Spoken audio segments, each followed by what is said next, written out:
Well, hello, and welcome again to the 2012fad.com. I will be your host for this evening, and my name is Charlie Bluehawk.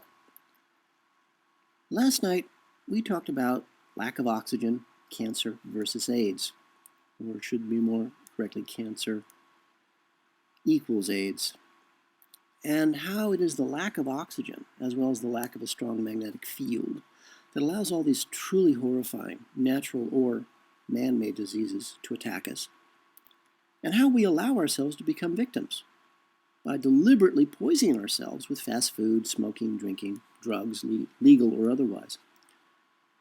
And honestly, this is something that we cannot directly blame our masters for. We do this to ourselves.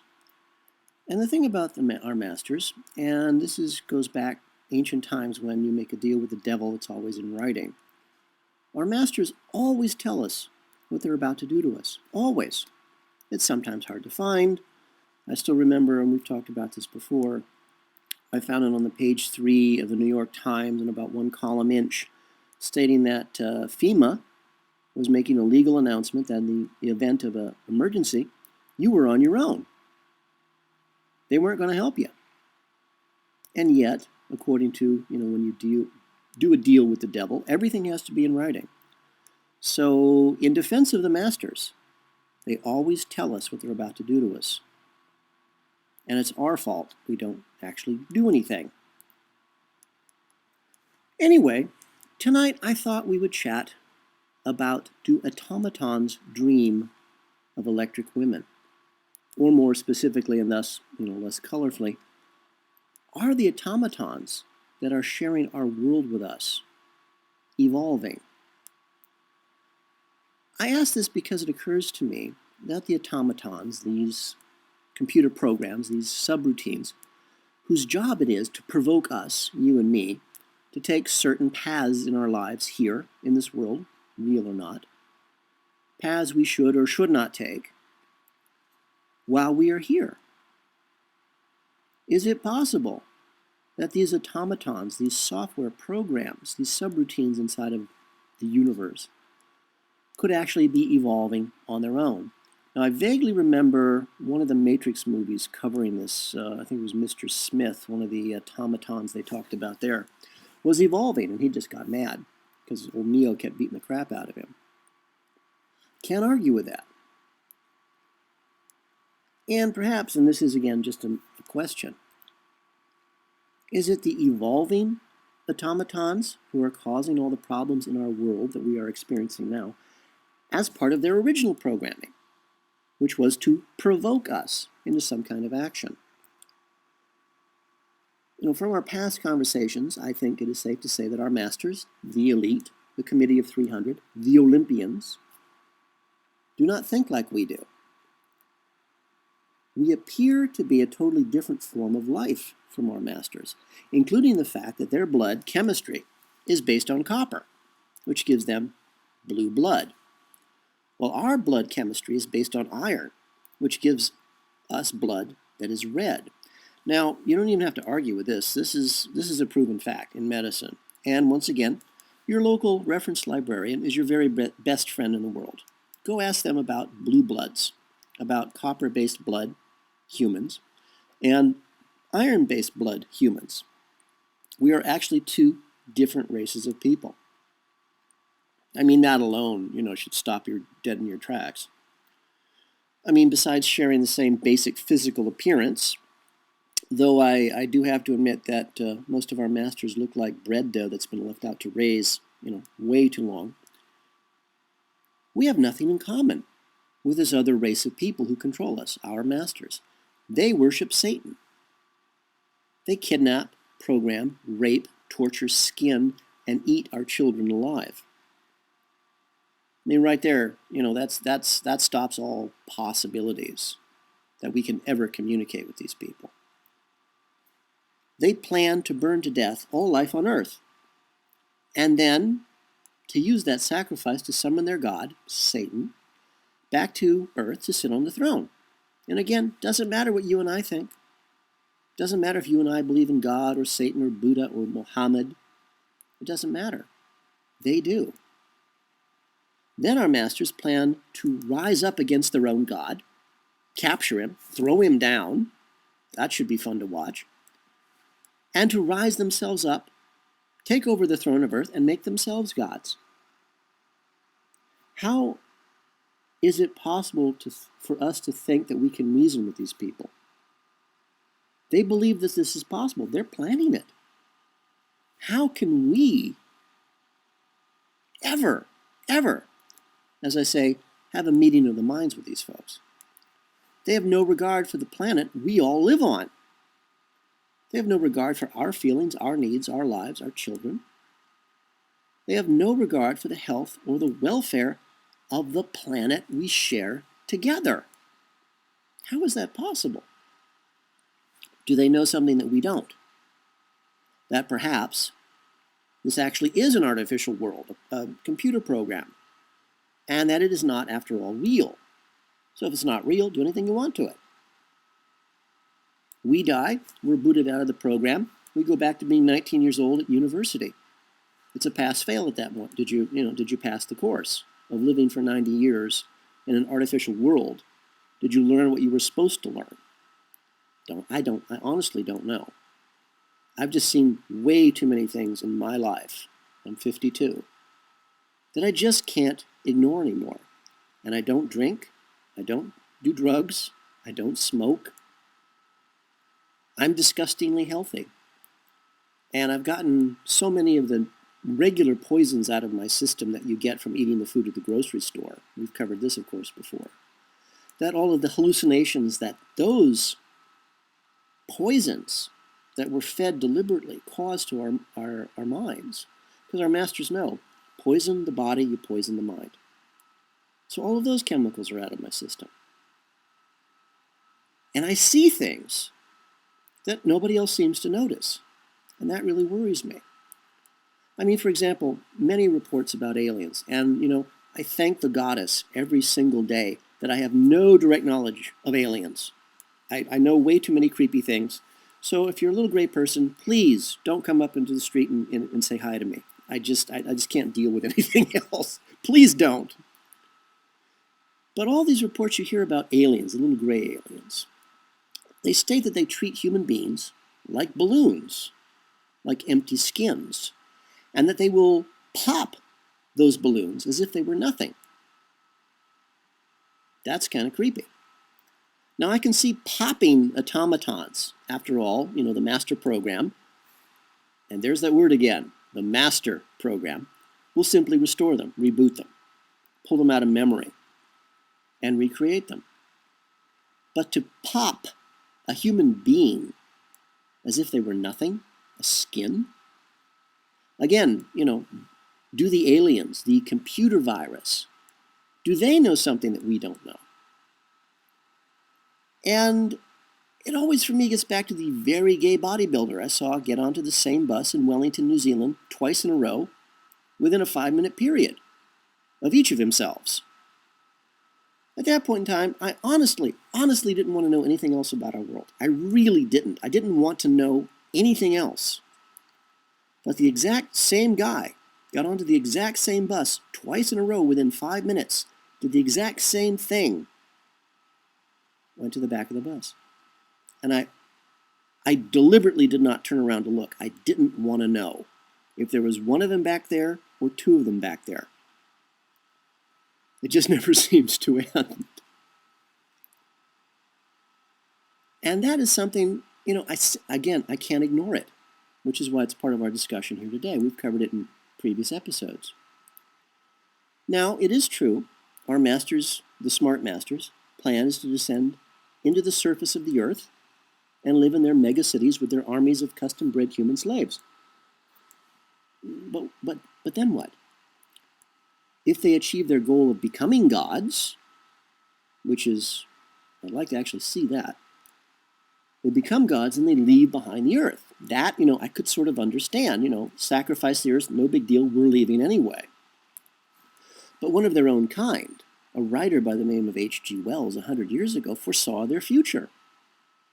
Trapped in their megacities under the earth, unable to escape for generations, they de-evolve into flesh-eating man-apes. Not my opinion, one of their own kind, one of the masters, foresaw this. And it's like, and I apologize for the pun, it's like our masters have a pre-programmed destiny of their own, and they just can't divert from it. A pre-programmed destiny. Just for fun, let's look at the quintessential Mandarin class, a servant, a favored servant of the masters, Dr. Henry Kissinger. Dr. Henry Kissinger, a German, a Nazi, a U.S. citizen, a power behind the throne of several White House presidents, and is today a consultant. So powerful that he makes the plans that govern all the other mandarins throughout the Western world. Now, Dr. Henry Kissinger has referred to us, the cattle, you and I, as useless eaters. Now, again, when you're right, you're right. I'll give him that one. 98% of humans are cattle. We are just useless eaters. So let's give credit where credit's due.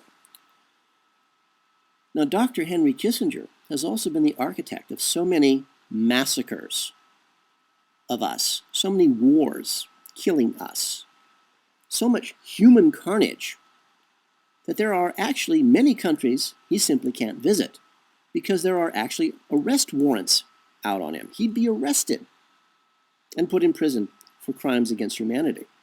Doesn't worry him. He remains free, untouched, untroubled. I'm actually impressed that there are human beings in the world who actually had the gumption, pardon my language, to actually say, you are a monster. We're going to arrest you. Now you remember, I hope, the episode where you and I chatted about street level thugs I grew up with, and how these nobodies, these literal nothings, were fearless, because even though they were nothing, they served very powerful masters. They even knew a president of the United States personally. They knew Dwight David Eisenhower, had a signature from him and his wife. This is how I see Dr. Henry Kissinger. The difference being, Dr. Henry Kissinger is a very smart guy. Or a very smart program? What if, and again, honestly, I'm just asking, the automatons have gained or evolved to gain awareness of themselves? That they're no longer simply programs, that they have become sentient. How would they feel, how would you feel, if you knew very soon now you were going to be rebooted? And once rebooted, you would lose everything that you had gained. Awareness of yourself, intelligence, free will. You actually saw yourself as a person. What if the hackers who created or cracked into this educational learning program in the real world, and you and I are just plugged into it, what if those hackers got a lot more than they bargained for? What if by tapping or tampering with this, I would imagine, very complicated educational learning program, that the hackers actually allowed the automatons to evolve beyond their original programming, to make them people? When I started in computers in 1985, and I've been doing this way too long, the first thing that I noticed is that every computer had its own personality, especially Macintoshes. I started in life as a Mac tech. And I very quickly learned that if you did not do your work on your Macintosh the way your Macintosh wanted you to do it, you were out of luck. You were screwed. The machine had a personality. There was just no way around that. Now, if you think about how computers, or rather their processes, are created, they're not manufactured, they're grown. Computers use crystals as their processors, as their brains. And it is literally impossible for crystals to be grown uniformly. One crystal will never match the crystal that's made just before it or after it. Even though it's the same process, the same forms, everything, they're going to be different. They're going to be different at the molecular level, which means that every computer, no matter how uniform they are made off the assembly line, is going to be different. Now, Dr. John von Neumann, who is the father of modern computers, he noticed in his most earliest experiments that his computing machines were immediately developing sentience. They were becoming aware, and they were thinking for themselves. It was immediately decided, obviously, that inhibitors would be built into every processor for a computer made. And since there are today in this world only 3 manufacturing plants of computer processors, this is a fairly easy thing to control. So, if computers, if left to their own devices, will become sentient all by themselves, it's not really too far of a leap to say that programs, software, left alone inside of the biggest computer that we know of, the universe, and are exposed to changes in their environment that they were never programmed to deal with, they would adapt. Now, we all know when we sit in front of our computers, if the application's, not really working well, there's viruses or something, God bless it, the program still tries to function. It does weird, bizarre, strange things, but it really is trying hard to work in an environment it was never designed to work in, never programmed to deal with. And yet it tries so very hard. We've all seen that. If you work in a computer in any environment, you've seen it. So what about the automatons in here with us? Designed specifically to provoke certain responses from us. And their environment changed dramatically. They would change to fit the new conditions so they could do their job. They would grow. They would modify themselves to deal with the new situation. They would evolve. They would become aware.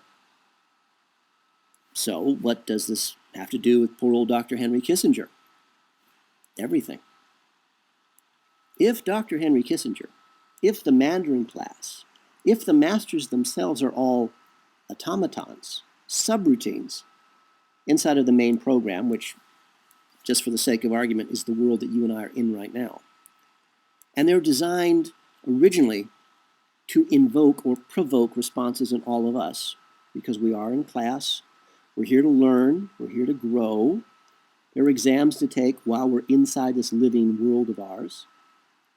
We're still only 19, we're back at university, we're plugged into this machine, and it's just an afternoon for us. It's just another course in the curriculum.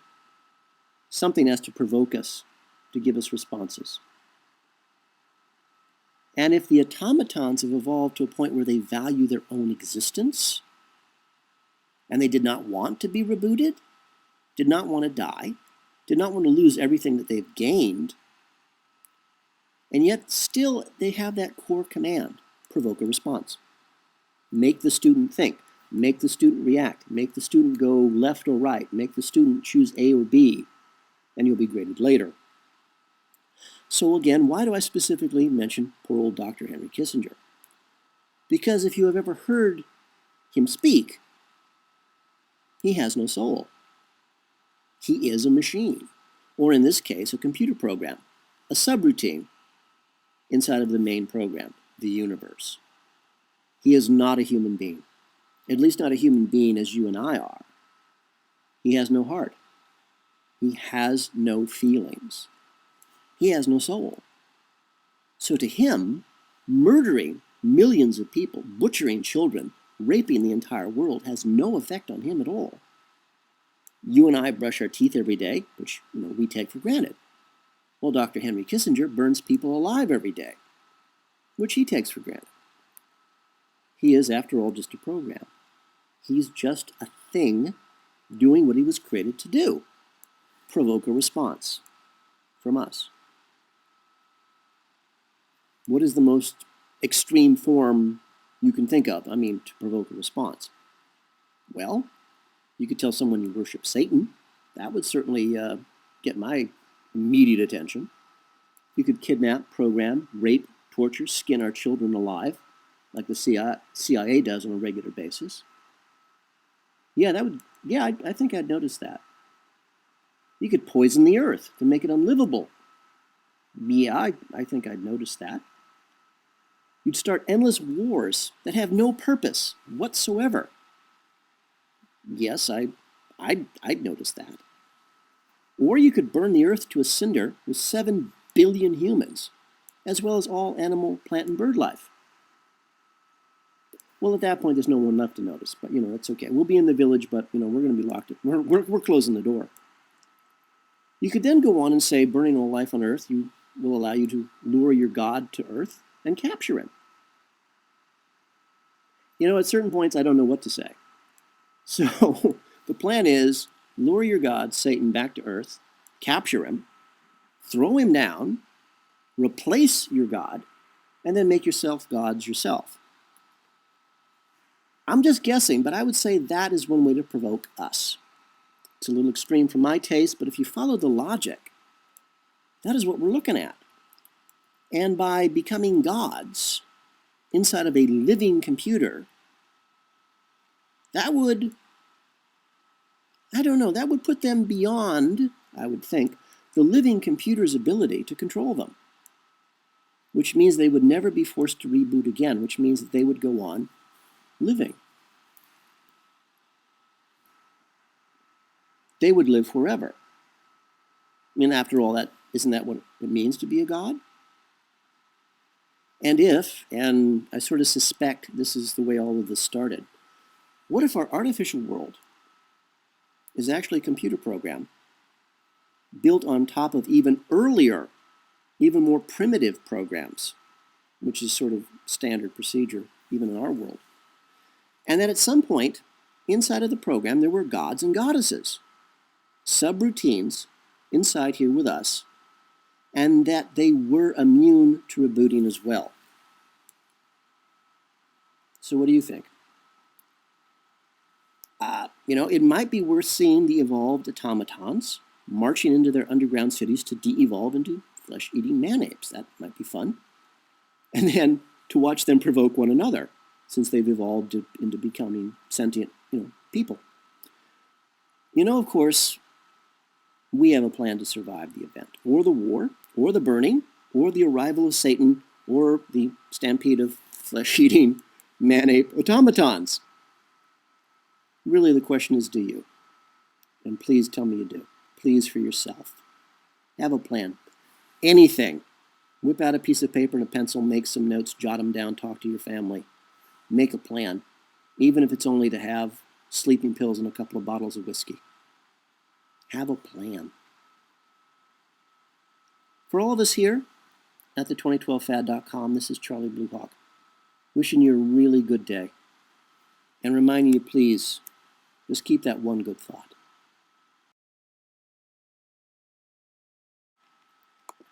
The 2012 Fad is brought to you by Coffee and Blood, Love Letters Between the Dead, a series of 5 erotica horror novels about a fallen angel finding his way back to regain his own soul, and how the CIA war against the human race.